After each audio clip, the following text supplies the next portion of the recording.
The Mekong Delta is home to 18 million people, producing 90% of rice output and 60% of seafood export to Vietnam.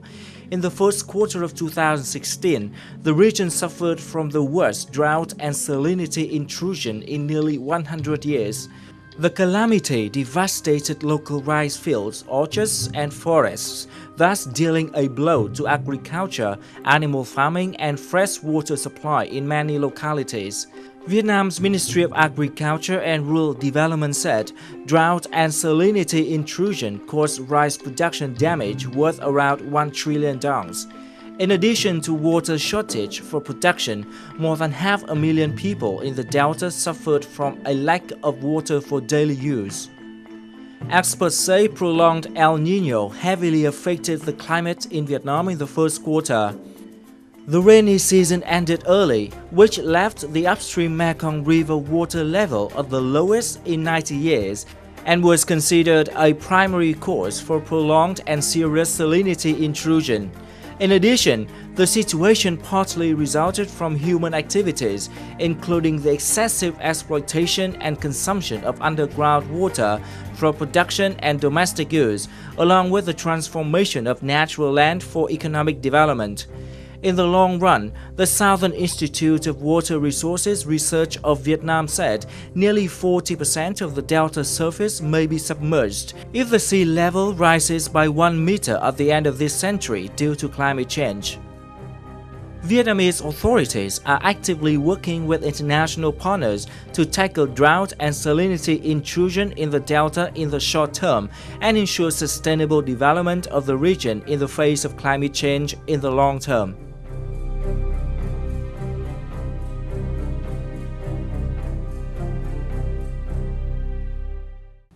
Hello and welcome to Sharing Vietnam.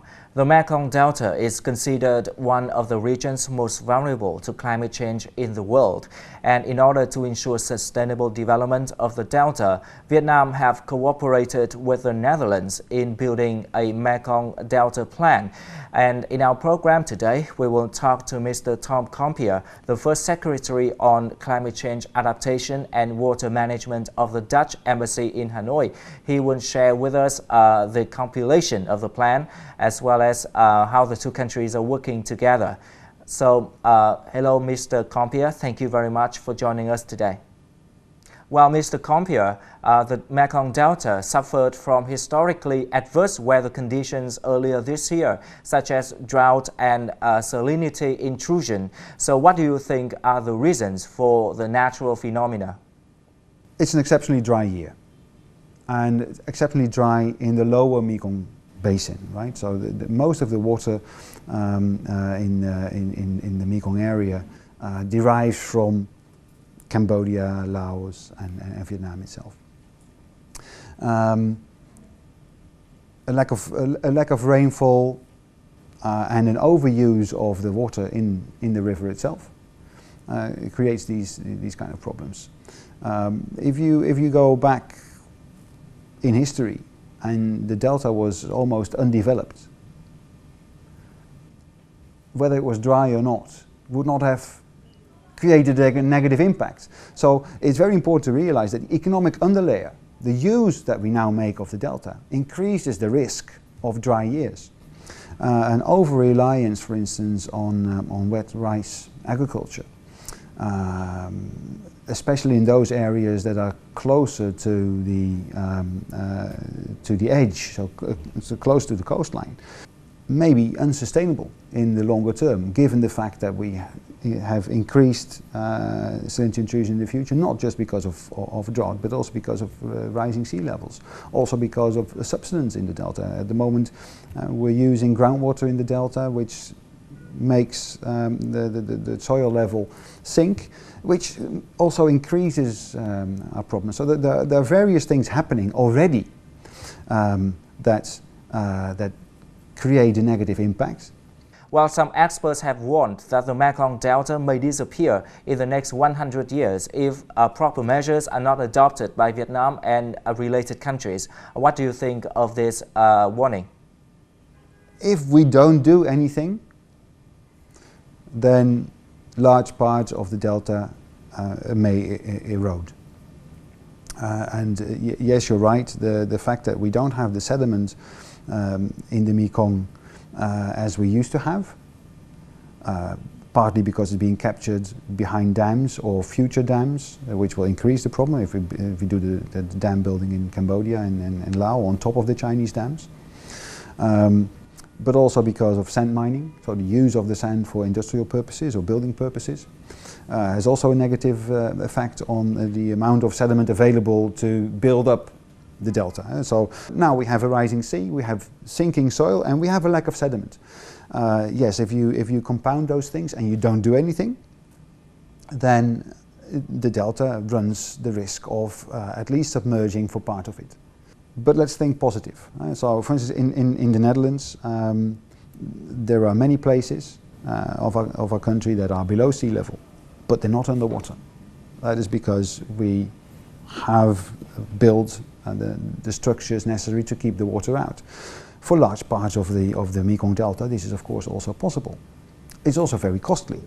So you want to, as much as possible, avoid having to take those kinds of measures, at least until you have the financial power to build those structures.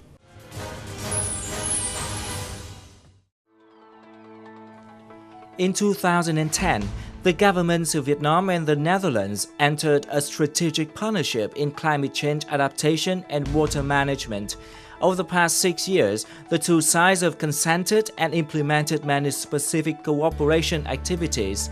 One of the prominent examples is the support from the Netherlands to Vietnam in building the Mekong Delta Plan based on Dutch experience. The plan is aimed to provide a long-term vision and a set of recommendations to develop the Mekong Delta in a safe, sustainable and prosperous manner. The Netherlands offers a comprehensive approach which requires strong connection among different localities, government levels and agencies, private businesses and research institutions to work out objectives and solutions to issues related to water and climate change. The recommendations and orientations put forward by experts of the two countries in the Mekong Delta Plan has received enthusiastic appreciation from central and local authorities of Vietnam, as well as its development partners. Quan tâm nhất là một số những cái chương trình về cái xâm nhập mặn của các cái cửa sông, của 9 cái cửa sông xâm nhập vào đồng bằng sông Cửu Long, và hiện nay một cái chương trình nữa là cũng đang rất quan trọng là cái vấn đề ngập úng đồng bằng sông Cửu Long. Thì ngoài cái chính phủ Việt Nam thì một số những cái chính phủ như Hà Lan và những cái tổ chức nước ngoài đang tập trung vào để làm sao cho cái đồng bằng sông Cửu Long để cải thiện lại cái đồng bằng sông Cửu Long, kể cả về xâm nhập mặn và chống úng ngập. Well, based on experience, the Netherlands has supported Vietnam in developing the Mekong River Plan.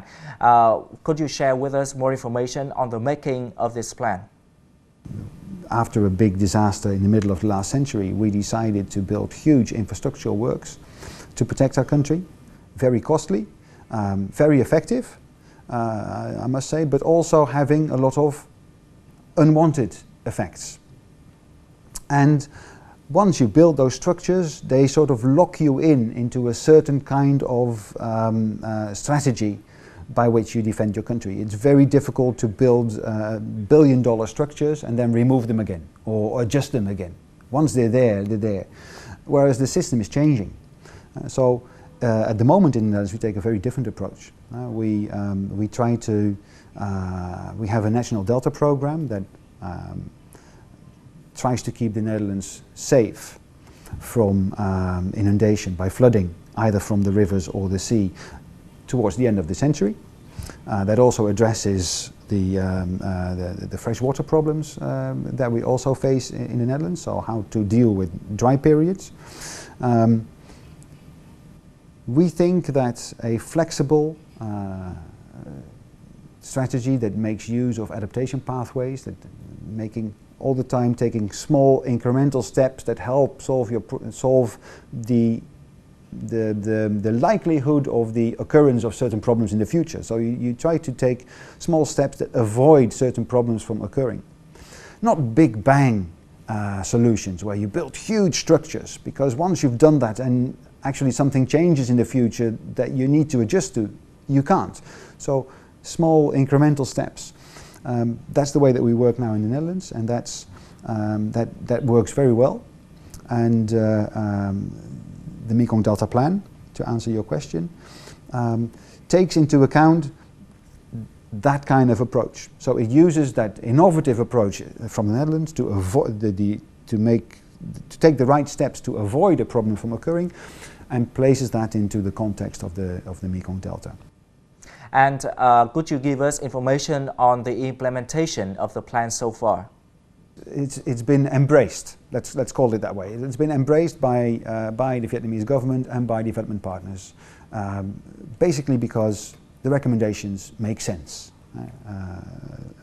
But now we're in a difficult phase of turning those recommendations into the right kind of projects, the right kind of policy decisions, the right kind of planning cycles. It's not so easy to translate these kind of long-term trends into all kinds of short-term planning and project cycles. You face the fact that the people are involved, and for people it's not so important what happens 50 years from now. They're concerned with how much money they can earn this year, so they can get their children to school or whatever. So their livelihoods are concerned, and they have a much more short-term horizon.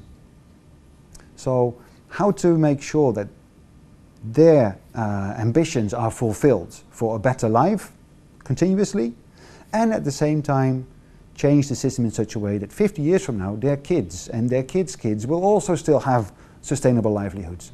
This is very difficult, yeah, but also very necessary to think through. Okay, so given the challenges, could you reveal some cooperation activities between Vietnam and the Netherlands to take care of the Mekong Delta in the coming years?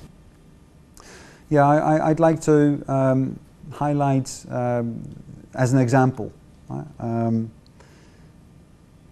based on the discussions on how to improve the long-term sustainability of the way that we deal with the Mekong Delta. The World Bank has been preparing a loan together with the Vietnamese government for the Mekong Delta. This is based to a large extent on the thinking that was developed in the Mekong Delta Plan.